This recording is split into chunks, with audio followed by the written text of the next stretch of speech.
নমস্কার বন্ধু, বং ইনভেস্টিংয়ে আপনাদের স্বাগত। আশা করি আপনারা ভালো আছেন। শুরু করে আজকের ভিডিও।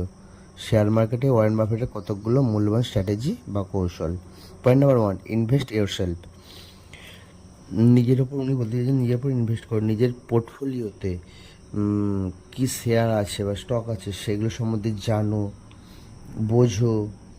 তিনি এখনও এই বয়সে প্রতিদিন 5 থেকে 6 ঘন্টা পড়াশোনা করেন। সেই কারণে কথায় আছে, the more you learn the more you earn. Point number 2, never loss money. উনি বলতে চেয়েছেন মার্কেটের সবচেয়ে বড় জিনিস হলো নিজের মানিকে প্রোটেক্ট করা, নিজের টাকাকে প্রোটেক্ট করা।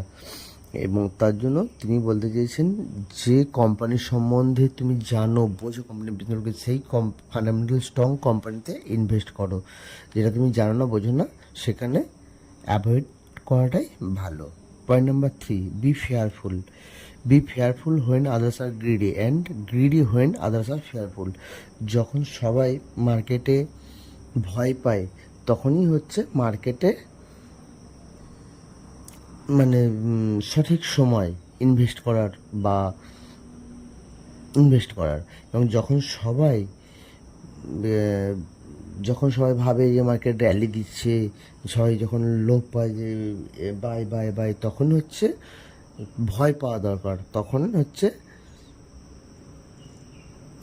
দরকার। সেই জন্য তিনি বলেছেন যে fearful when are greedy and greedy when others are fearful. যখন সবাই ভয় পায় তখন তুমি লোভী হও, আর যখন সবাই লোভী হয় তখন তুমি ভয় পাও।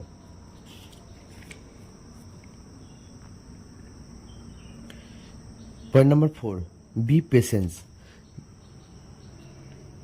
তিনি বলেছেন the stock market is a device for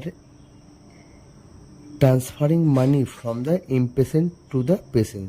বলছে স্টক মার্কেট হচ্ছে একটা মেশিন, যেখানে ইমপেশেন্ট, যাদের ধৈর্য নেই, সেখান থেকে টাকা ট্রান্সফার হয়ে যাদের পেশেন্স আছে সেখানে টাকা ট্রান্সফার হয়ে যায়।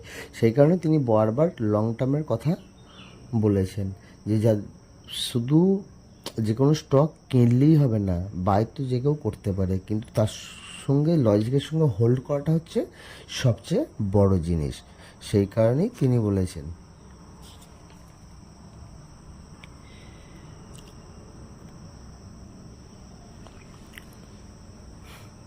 Point number 5, for ever.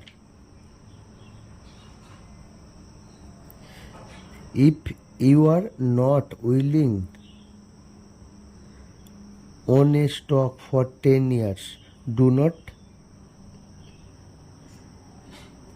even think about owning it for 10 minutes. মানে কোনো স্টক যদি না তুমি 10 বছর হোল্ড করতে পারো, সেই কোম্পানির সঙ্গে 10 মিনিটও ভাবা উচিত নয়। Point number 6, future is never clear. ভবিষ্যৎ অনিশ্চিত। ভবিষ্যৎ কাল কী হবে, বা 1 মাস পরে কী হবে, বা 1 বছর পরে কী হবে, কেউ বলতে পারবে না। কেউ ভেবেছিল ইন্ডিয়া পাকিস্তান যুদ্ধ হবে, বা রাশিয়া ইউক্রেন এতদিন যুদ্ধ চলবে, বা করোনা ভাইরাস সময় আমরা দেখেছি পুরো বিশ্বকে ঘরবন্দি করে দিয়েছিল। এগুলো কেউ প্রেডিক্ট করতে পারে না। Point number 7, someone sitting in the shade today because someone planted a tree long time ago. বলছে কেউ একটা বড় গাছের ছায়ায় বসে আছে, কারণ সে বহুদিন আগে সেই গাছ লাগিয়েছিল, তবেই আজকে তার ছায়ায় বসে আছে, তবেই তার ফুল ফল পাচ্ছে।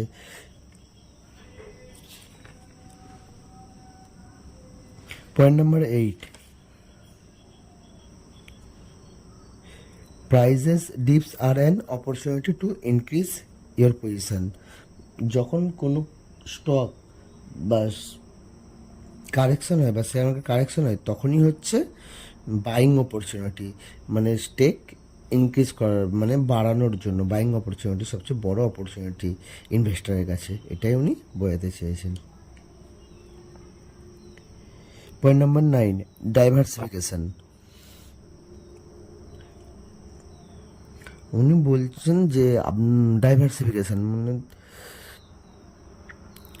যে কোনো স্টকে এক জায়গায় টাকা না রেখে সেটা 4-5টা স্টকে ডাইভার্সিফাই করে রাখলে তাতে রিস্ক কমে যায়, সেটাই উনি বোঝাতে চেয়েছেন।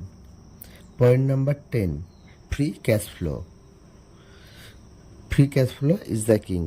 তিনি সবসময় যে কোম্পানির ক্যাশ ফ্লো ভালো সেই কোম্পানিতে ইনভেস্ট করার কথা বলেছেন। এই রকম আরও ইনফরমেটিভ ভিডিও পাওয়ার জন্য চ্যানেলটিকে সাবস্ক্রাইব করুন, লাইক করুন ও বন্ধুদের সাথে শেয়ার করুন। দেখা হবে পরের ভিডিওতে। Bye bye.